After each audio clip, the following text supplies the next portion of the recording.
Magandang umaga, Philippine Air Force. Narito na po ang maging ng panahon ngayong araw ng Saturday, 30 August 2025. Base pa rin po sa ating scientific situation, meron po tayong low pressure area na nasa ngayon ay nasa labas pa ng ating Philippine area of responsibility.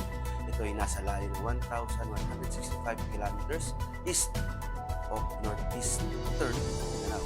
Ang nasabing low pressure area ay mababa pa ang tsansa na maging bagyo ngayong araw, ngunit inaasahan naman na ito'y papasok ng ating area of responsibility at magdudulot ng maulap na kalitan dito sa may parte ng silangang bahagi ng Mindanao, Visayas at Bicol.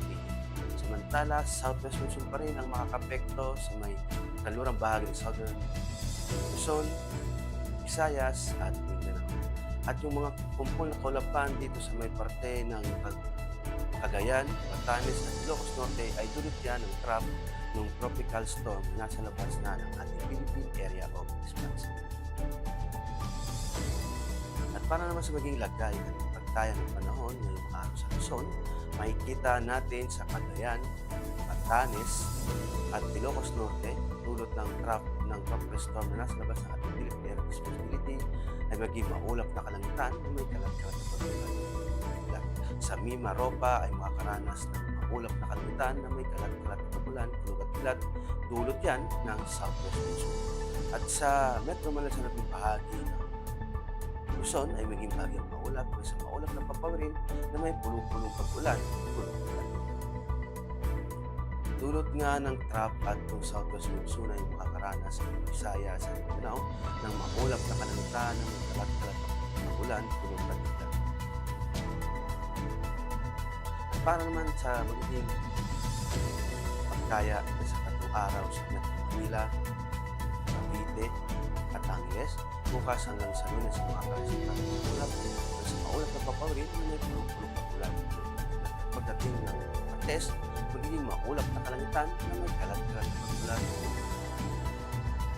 Sa Lipa, bukas ay makakaranas pa sila ng ating maulap sa maulap na papawirin na may pulong-pulong pag-ulan.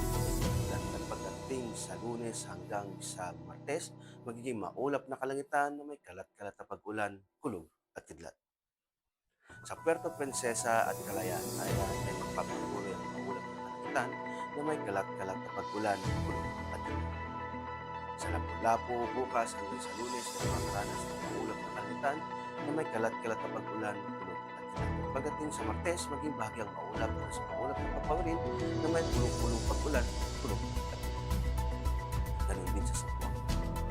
At pagdating sa Davao, bukas ay makakaranas ng maulap na kalangitan na may kalat-kalat na pag-ulan, kulog at kidlat. At pagdating sa Lunes hanggang sa Martes, maging bahagyang maulap hanggang sa maulap na papawirin na may pulong-pulong pag-ulan, kulog at kidlat. Para naman sa astronomical information, ang araw ay sisikat ng 0544 at tulubog din naman mamayang 1809. Para sa moon illumination, meron tayong 42%.